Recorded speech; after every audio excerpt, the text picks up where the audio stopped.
I'm worried about Borderlands 4.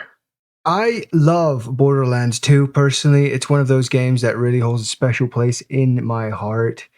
But after Borderlands 3, I really needed some reassuring. I really needed to know, hey, Borderlands 4 has the key to unlocking my heart again. Then, of course, I had to go ahead and hear about this interaction between Randy Pitchford and one of the Borderlands community fans. The fan here said, Randy, this game better not be $80. Don't take the risk. A lot of gamers aren't going to pay $80 and feed this notion of constant increase of price tag. You are the CEO. You have some say with the price when it comes to your publisher. And I feel like that's a completely fair statement to make. I think all of that was regarding the Switch sales. I know that on Steam, for example, you can find the game for $70, the base game. But what really broke my heart was the way that Randy decided to respond. Not my call. If you're a real fan, you'll find a way to make it happen. My local game store had Starfight for Mega Genesis for $80 in 1991 when I was just out of high school working minimum wage at an ice cream parlor in Pismo Beach, and I found a way to make it happen. Randy, not everyone is willing to go into that back alley. Okay, listen. Not everyone can afford to pay that even nowadays. I don't know if you've noticed or if anybody's noticed. Prices keep going up for everything. People are not getting paid for what they're supposed to be getting paid. Now, that is an argument that people are taking with increasing these game prices. And I completely understand. I am honestly completely for all the artists, creators, everything that are behind the production of a game to get paid properly. Where I come in, my issue is the way that you decide to respond to a fan in the community. And this isn't just the end of this, there is a response that he has. I'm sorry there was a misunderstanding. The absolute sincere truth that I don't want anyone to pay more than they should or are comfortable with, and I always work with the intent and hope that a customer always feels that they got the better end of the deal no matter what they pay. But you were just saying, if you're a real fan, you'll find a way to make it happen. Right? It's the real fan thing isn't really what I'm taking most issue with here. It's you'll find a way to make it happen. Everyone's situation, doesn't matter what situation you're in, you can afford it, you're fine. And that's not really where everyone lands. If you haven't noticed, when it comes to buying the game, when you buy the base game, unless you pre-order it, all you get is a game. If you get the deluxe edition, you end up with a bounty pack bundle. 4 unique areas, missions, bosses, which as a player, you know that those are a must, right? 4 new vehicles, I don't give a shit about that. 4 vault cards, don't give a fuck. New gear and weapons, that's confusing, but is that maybe just because they're boss drops? That makes sense. Whatever, I can flesh that out. You also get the Firehawk's Fury, which is a weapon skin. Yay. Ooh. Oh my god.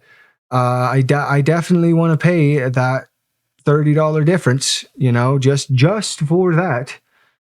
But I feel like I kind of have to because of the 4 unique areas, missions, and bosses. To get the Super Deluxe Edition, which costs a whopping $129.99, just to get the full experience right off rip, and I'm assuming that this would include the Season Pass. Even though I don't see that anywhere, which is pretty wild, I'm just going to give them the benefit of the doubt that comes with the Season Pass too. Otherwise, what the fuck? Let's go over the 4 characters you definitely get, hopefully, in the base game. I'm almost 99% sure these 4 characters right here are the characters that you end up getting for Borderlands 4 when you purchase the base game. You don't have to buy anything else, you will get these 4 characters. That's what I believe. But there are 2 extra characters that are going to be coming out, which I completely understand is kind of like the Gage and Krieg situation when it came to Borderlands 2. I can dismiss that as long as the characters end up being fucking bangers, When it comes to the characters in-game here, we have Amon, warrior and only survivor of the Vault Hunter attack on a worshipping cult, which I think would be my number 1 go-to for my first playthrough. I will be playing this game. Even though I have my doubts, I will be playing this game. Harlow, the Gravatar, former Malawan combat scientist who brings new tech and gadgetry to the battlefield. Rafa, ex-Tediore soldier who can digistruct weapons with his exoskeleton. He sounds like he just sucks, in my opinion. And then there's Vex, the siren of the group, who channels her power to cast phase energy or summon companions. We don't know the DLC Vault Hunters. When it comes to Vex, I believe there's a theory going around. I don't know if this is confirmed or not. I've not looked too much into it, but I believe that she might be a synthetic siren.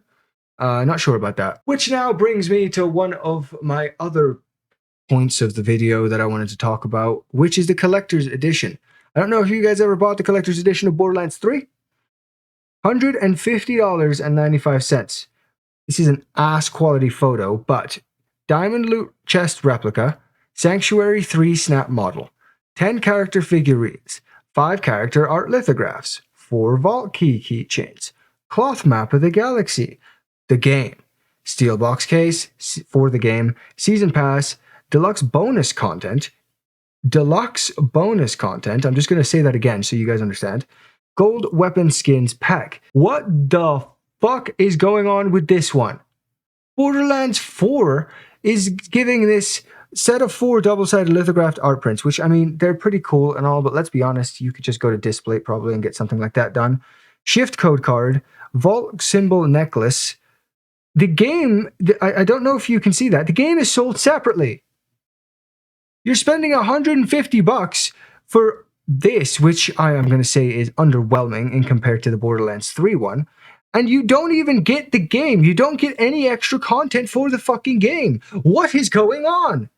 What is going on here? I was lost for words when I first saw this. I was completely lost for words. But that's what what the fuck is this Echo 4 figurine? Like, Claptrap, I don't know if you guys realize this, Claptrap is getting a slider bar, which, you know, that can be a good or a bad thing, depending on where you stand with Claptrap. I'm just glad they didn't get rid of him. I guess I'll just throw this in as a little tidbit of information. Claptrap's getting a slider bar. If you find him extremely annoying, shut him the fuck up. Why are they trying to put their hand deep in your pockets and take every cent you have with the collector's edition this time? Honestly, I'm still going to be probably getting Borderlands 4. This isn't really me saying not to get it. This is me saying I'm worried, and my expectations are low.